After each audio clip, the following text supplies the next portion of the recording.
Hi guys! Ito ngayong araw na paalis kami at hulaan niyo kung saan kami pupunta. Nalulungkot nga dyan si Ate Ella and Khalil kasi mamimiss daw nila si Snoopy. Sakto nga lang yung dating namin sa terminal at nakasakay agad kami sa bus. Naka-discount kasi Ate Ella at Tito Gab sa pamasahe kasi may dala kaming school ID. Apat nga lang na upuan yung binayaran namin kasi walang bayad si Khalil. Paupuin muna nga daw sabi ng konduktor at kalungin na lang kapag may uupo na. Sa aircon nga kami nakasakay at tingnan niyo naman napakaulan ng biyahe namin. Ano yan? Ano yan? Memories ko na yun. Oh, mauwi man tayo. Oh, wag na mag-cry. Iya.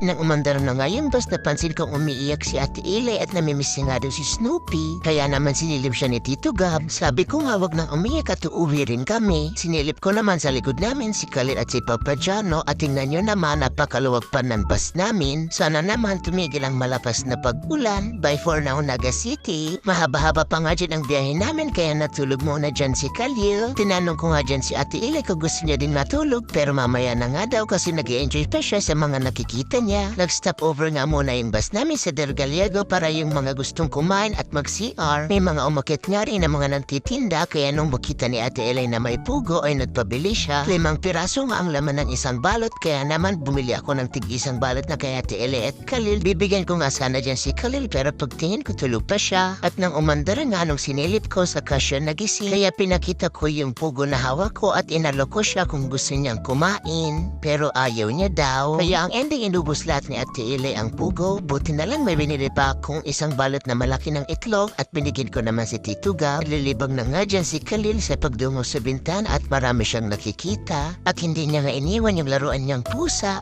Humirit pa nga dyan si Ate Ella ng isang malaking itlog at tas na nga daw niya yun. Hindi naman maipagkakaila na paborito niya talagang kumain ng itlog. Bumaba nga muna dyan si Papa Jano saglit at tinabihan ko naman si Khalil. At pag-akit nga ni Papa Jano ay may dala-dala na siyang chichirya para kay Ate Ella at Tito Gab. Nakababa na nga kami ng bus at nandito na kami sa Kalawag at nasa tricycle na kami. At buti na lang hindi na gaano malakas ang ulan. Na kami sa skates.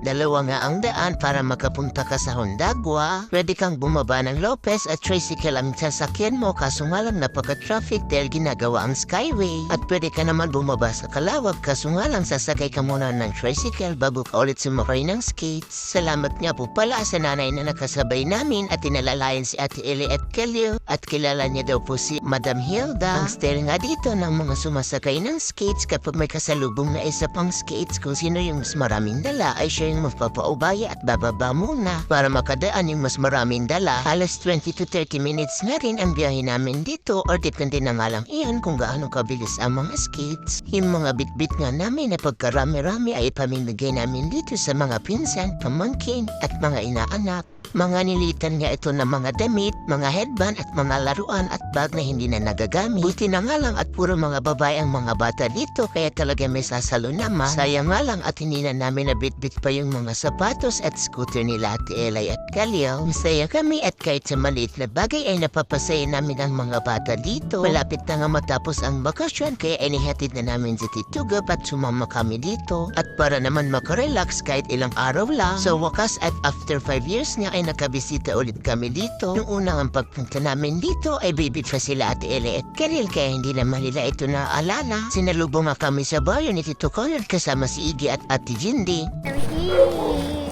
Dito nga gusto ni Ate Ella mag-celebrate ng advance birthday niya. Kaya like for part 2,